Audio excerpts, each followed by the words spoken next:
The real estate alert came through during my morning surgery at Seattle General. New listing. 742 Shoreline Drive, San Diego. $3.2 million. Oceanfront estate, motivated sellers, quick close preferred. My beach house. The one I'd bought 18 months ago after selling my medical device company for $190 million. I stepped out of the OR and called my property manager, Carlos. Dr. Reeves, thank God. Your parents were here yesterday with a realtor. They had paperwork, listing agreements, power of attorney documents. They said you'd authorized a sale and were unreachable due to surgery schedules. I told them I needed confirmation, but they insisted everything was legitimate. I authorized nothing.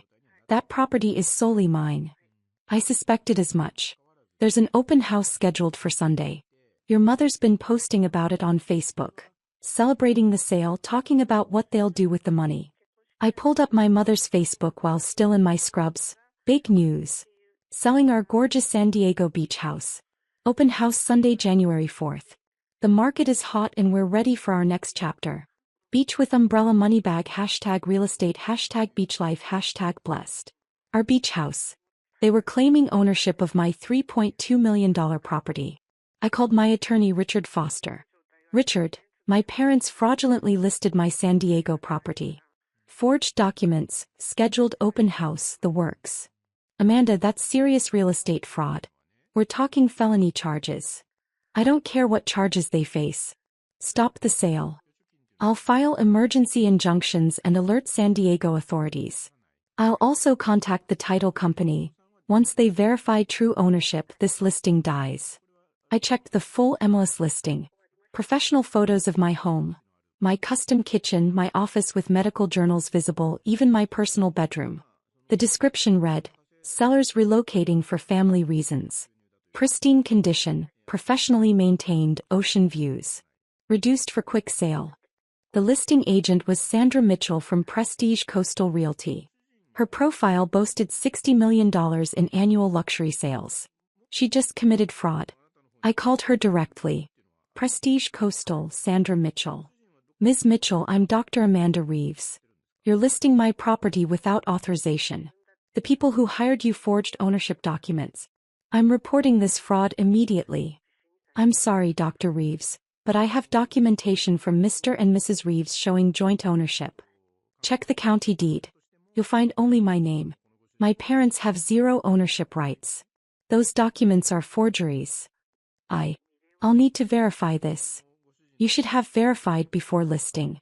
My attorney will contact you within the hour. If you proceed with Sunday's open house, you'll be named in the criminal case. Criminal case? Felony real estate fraud. Pull the listing now. I texted my parents. Remove the fraudulent listing immediately or face prosecution. My father called instantly. Amanda, there's been a misunderstanding. We're helping family. Your brother needs capital for his restaurant, and the house sits empty most of the year. That house is mine. You forged ownership documents. That's fraud, Dad. We were going to split the proceeds fairly. After helping David, everyone benefits. You were going to split MY money from MY house? You have no ownership to split. You have forged paperwork and a felony charge coming. Don't be dramatic. I'm being accurate. Richard is filing criminal complaints now. If you show up Sunday, you'll be arrested for trespassing. He hung up. Hold up. The MLS listing disappeared within 2 hours. Sandra's broker called Richard in full panic mode. They'd suspended her and were cooperating with authorities to limit liability. But my parents weren't stopping. My mother called that evening. Amanda, you're overreacting. We found a buyer offering $3.15 million cash. That's real money that could change David's life. Think about your brother for once. I'm thinking about the sister whose property you're stealing. We raised you. We sacrificed for your education. You paid for undergrad. I paid medical school with loans I'm still repaying. And even if you'd funded everything, that doesn't grant you ownership of property I purchased at 34 with my own money. David needs this. David can get business loans. He doesn't get to profit from you committing fraud against me. He hung up crying. Richard called Wednesday. We have complications. Your parents secured a buyer, tech executive from San Francisco. He put down $50,000 earnest money, and your parents deposited it in their personal account. They've already spent $12,000 on a restaurant lease for David. So they've stolen from me and defrauded the buyer? Correct. Since the buyer wired funds from California, that's wire fraud. Federal jurisdiction. Get the FBI involved. This isn't family drama. This is systematic fraud. The San Diego DA and FBI are both investigating now. But Amanda, your family will never forgive this. They hate me enough to steal $3 million. How much worse can it get? By Friday, the FBI's San Diego office was investigating wire fraud. The DA was pursuing forged documents and real estate fraud. Sandra Mitchell had surrendered her license voluntarily. And my parents still plan Sunday's open house. Friday evening, my mother posted on Facebook. Despite some bumps, our open house is still on for Sunday. This property won't last long. DM for the address. House with garden sparkles. Some bumps. Federal fraud charges were some bumps. I forwarded the post to Richard and FBI Special Agent Michael Torres. They coordinated a response. If my parents proceeded with Sunday's open house, they'd be arrested on site. Saturday morning, my brother David called furious. Amanda, what's wrong with you? Mom and Dad are helping me start a business and you're threatening them with prison? Over a house you never use. They're stealing my property. Your restaurant doesn't justify federal crimes. It's not stealing when it's family. That house just sits there. With MY name on the deed. My mortgage. My taxes. Your dreams don't transfer ownership, David. You're destroying this family over money. They're destroying themselves by committing felonies. Big difference. Sunday morning, I flew to San Diego. Richard met me at the airport with Detective Sarah Chin from SDPD and Special Agent Torres. We drove to my property together. Carlos had been monitoring. Dr. Reeves, your parents arrived an hour ago. They brought catering, flowers, champagne. About 20 people are here. Buyers, neighbors, people your mother invited from Facebook. Good. Let's end this publicly. Revelation. We walked in at 1:20 p.m. My parents were in the living room with well-dressed couples admiring ocean views through floor-to-ceiling windows. The outdoor space is perfect for entertaining, my father was saying. We've loved this home, but it's time to, Amanda? The room went silent. My mother froze, champagne flute halfway to her lips. Everyone, I'm Dr. Amanda Reeves, the actual owner of this property, I announced clearly. My parents don't own this house. They forged documents to sell property they have no legal right to. You're all witnessing real estate fraud. Confused murmurs erupted. A couple near the kitchen backed toward the exit. Detective Chin stepped forward, badge displayed. Patricia and Robert Reeves, I'm Detective Chin, San Diego Police. We need to discuss fraudulent documents filed with the county recorder. My father's face flushed red. This is ridiculous. We're selling our own property. Property you don't own, Agent Torres interrupted, showing FBI credentials. I'm Special Agent Torres, FBI. You're under investigation for wire fraud, specifically accepting $50,000 in earnest money for property you cannot legally sell. The remaining guests fled immediately. Curious neighbors suddenly remembered urgent appointments. Within minutes, only family law enforcement Richard and Carlos remained. My mother started crying. We were trying to help David. Amanda has millions, she'd never even miss this house. I'd never miss a $3 million asset? Are you hearing yourself? You're a doctor. You make plenty. Your brother needs help with his dream. David needs business loans in reality. Not stolen property proceeds. Richard produced documentation. Mr. and Mrs. Reeves, this is the original deed. See the owner? Amanda Reeves. Only Amanda Reeves. The joint ownership documents you gave Sandra Mitchell are forgeries. Forensic analysis confirms you fabricated them. My father collapsed onto the sofa. We were desperate. David's restaurant is his last shot at success. Not my problem. Definitely not justification for federal fraud. Detective Chin began reading Miranda rights. Patricia and Robert Reeves, you're under arrest for real estate fraud, forgery, filing false documents. As Detective Chin handcuffed my mother, she looked at me with absolute hatred. I hope you're satisfied. Having your parents arrested. Destroying your brother's future. All over money you don't even need. All over my money. My property. You destroyed yourselves when you chose felonies over asking permission. Agent Torres continued, you're also facing federal wire fraud charges. The buyer wired earnest money from out of state based on your fraudulent claims. That's federal jurisdiction with potential prison time. My father's voice was hollow. You're really doing this? Your own parents. You really stole from me. Your own daughter. Don't expect sympathy for consequences you created. The title insurance company representative arrived as police were processing my parents. She'd been coordinated by Richard to arrive during the open house. Dr. Reeves? I'm Karen Williams from Coastal Title Insurance. We've completed verification. You are absolutely the sole owner of this property. Mr. and Mrs. Reeves have no ownership stake whatsoever. Their documentation was entirely fraudulent. She said it loudly enough for the lingering neighbors to hear. Perfect. Resolution. My parents spent 14 hours in custody before my uncle posted $80,000 bail. Federal charges were filed. Wire fraud, forgery, filing false documents, theft by deception. The defrauded buyer sued for his earnest money plus damages. My parents liquidated retirement accounts to repay $50,000 plus legal fees and interest. David's restaurant never happened. The lease my parents had partially funded with stolen money was voided when they couldn't provide remaining capital. The criminal case took 7 months. My parents ultimately pleaded guilty to reduced charges.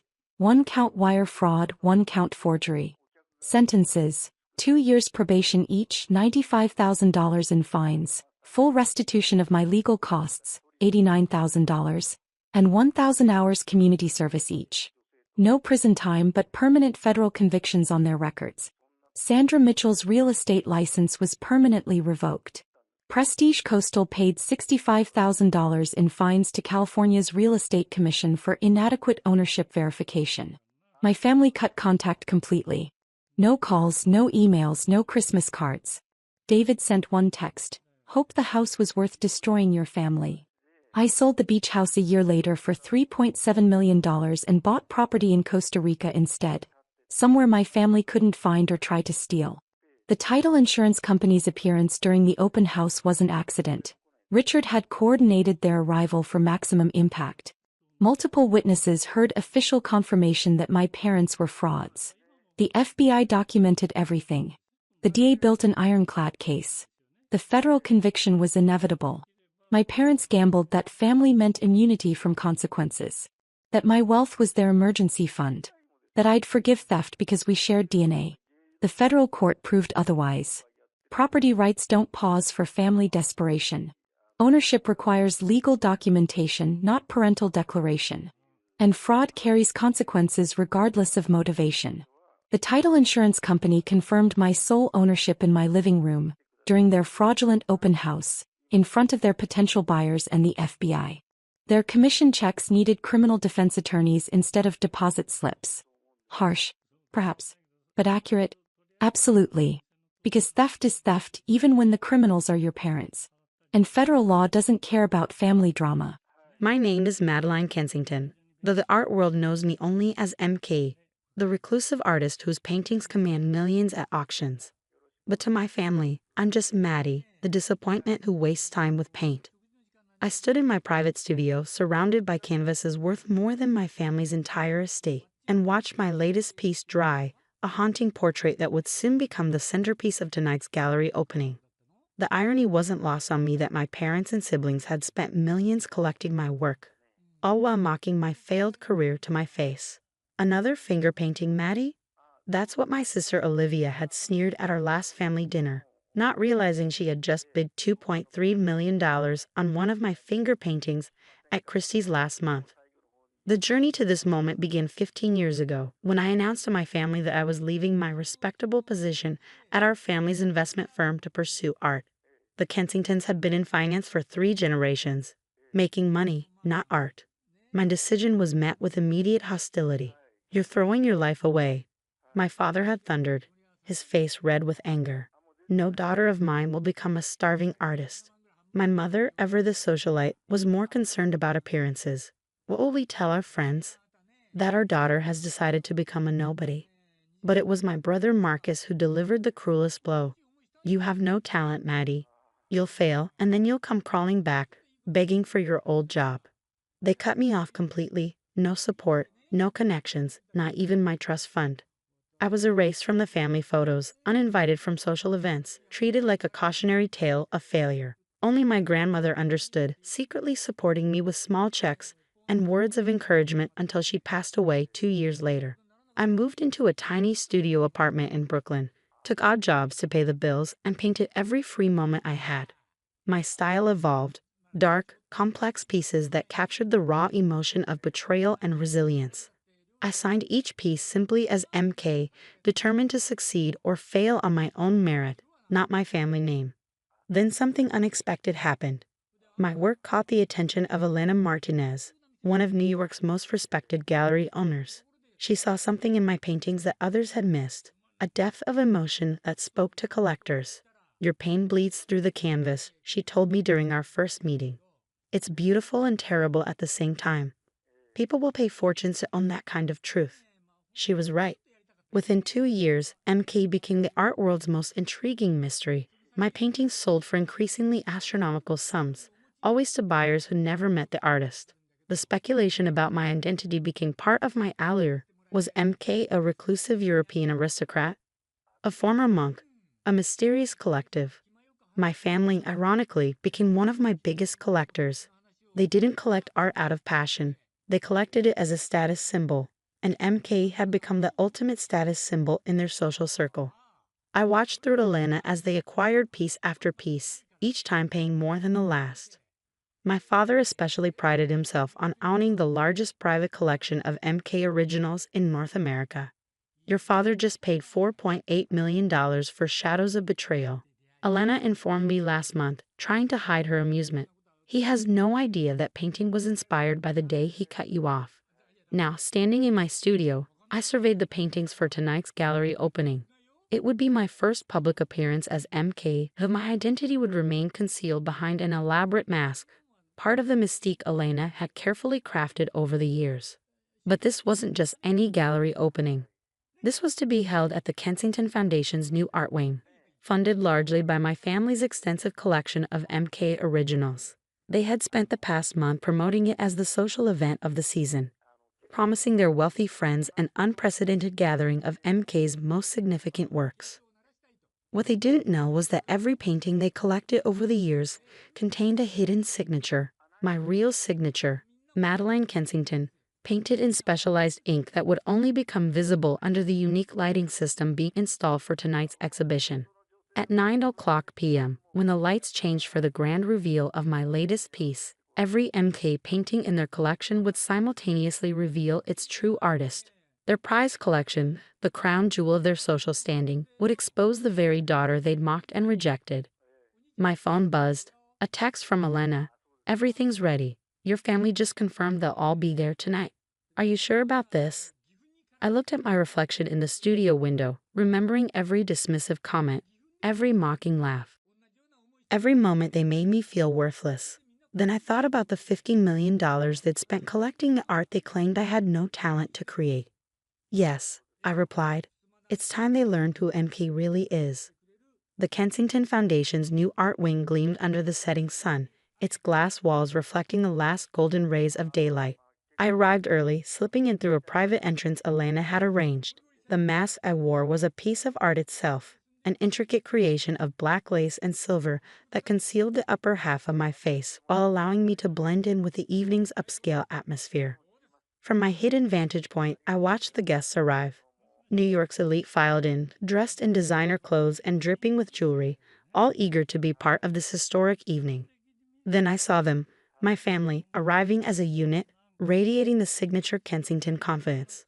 My father, Harrison Kensington, looked distinguished as ever in his tailored tuxedo.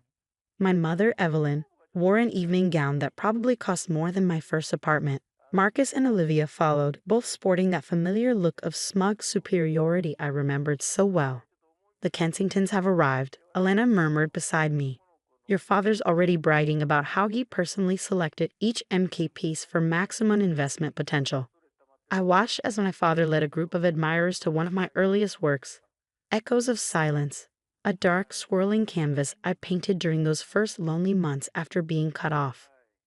Notice the complexity of emotion, he was saying, gesturing grandly.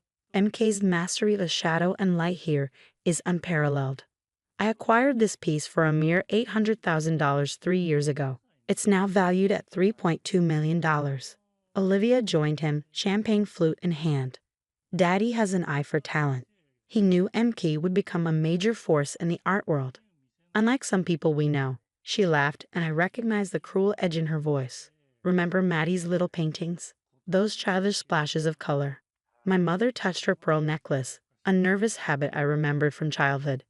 Evelyn, darling, must we discuss that unfortunate situation? Tonight is about celebrating real art. I felt Elena's hand squeeze my arm. Ready, she whispered. I nodded. Everything was in place. The specialized lighting had been installed exactly to my specifications. Each painting in the collection had been positioned precisely where it needed to be. Even the temperature of the room was carefully controlled to ensure the reactive ink would activate properly. At exactly 8:45, Alana stepped forward to address the crowd.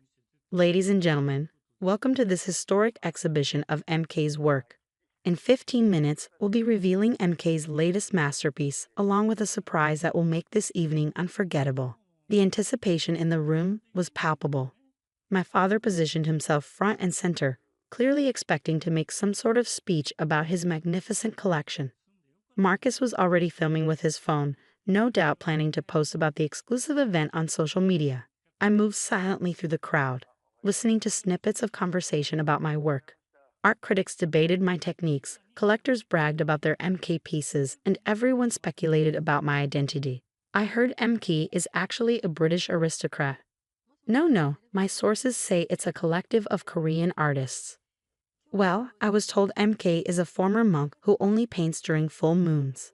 At 8:55, the regular lights began to dim gradually. My father took this as his cue to speak up. As the owner of the world's largest private collection of MK originals, he announced proudly, I can tell you that these works represent the pinnacle of contemporary art. Each piece in this room was personally selected by me for its unique.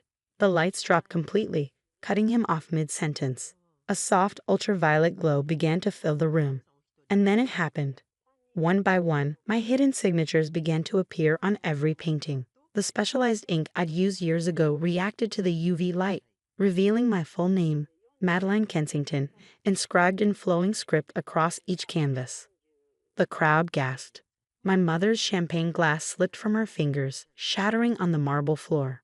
Olivia's mouth hung open as she stared at the nearest painting, where my name glowed like a neon accusation. What is this? My father stammered, his face growing red as he realized what was happening. That was my cue. I stepped onto the small platform where my newest piece waited under a black velvet cloth.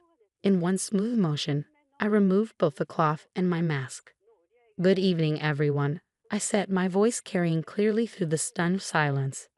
I'm Madeline Kensington. You might know me better as MK. The chaos that erupted was everything I'd imagined and more. Phones came out, cameras flashed, and the crowd surged forward. Art critics who praised my work for years pushed to get closer. Collectors who owned my pieces realized their value had just skyrocketed with the revelation of my identity.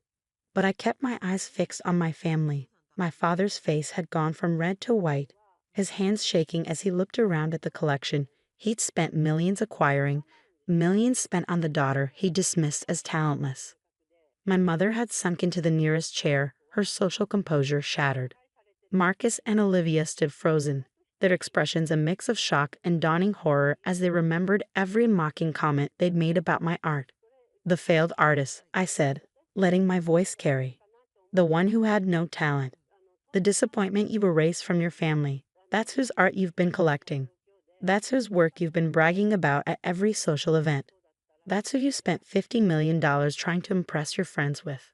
Elena stepped forward, her timing perfect as always. For those wondering, yes, every piece in the Kensington collection has been authenticated as a genuine MK, or should I say, a genuine Madeline Kensington. The signatures now visible under UV light have been verified by multiple experts. My father finally found his voice. Madeline, he started, taking a step toward me. We didn't. No, I finished for him. That's exactly the point. You never knew me. You never saw me. You were so busy protecting the family's reputation that you couldn't recognize talent unless it came with someone else's name attached. I gestured to the painting I just unveiled, a massive canvas depicting a young woman turning her back on a group of shadowy figures, her form dissolving into a constellation of bright stars against their darkness. This piece is called Liberation, I announced to the crowd. And it's not for sale. It's a gift to the Kensington Foundation's new art wing, along with my entire collection. After all, I smiled directly at my father. Family is all about legacy, isn't it? The irony was perfect. Their new art wing, meant to showcase their wealth and taste, would forever tell the story of how they failed to recognize the artists in their own family. As reporters swarmed and cameras flashed, I watched my family retreat to a corner. Their world upended. The whispers had already started. The Kensingtons didn't recognize their own daughter's talent. They rejected her, then spent a fortune collecting her work. Elena appeared at my side, grinning. Ready for the interviews? Every major art publication in the world wants to talk to you. I took one last look at my family, my father's defeated posture, my mother's tears, my siblings' embarrassment, and felt not triumph, but release. Their opinion of me had controlled my life for so long. But now I was free. My success wasn't despite their rejection. It was because of it. Every cruel word, every dismissive gesture had fueled my art, transformed my pain into something beautiful and valuable. Yes, I said, turning away from them. I'm ready to tell my story. In the years that followed, the legend of MK's revelation became art world history. My work, now signed openly as Madeline Kensington, commanded even higher prices. The Kensington Foundation's art wing became a major tourist attraction, though not for the reasons my family had intended.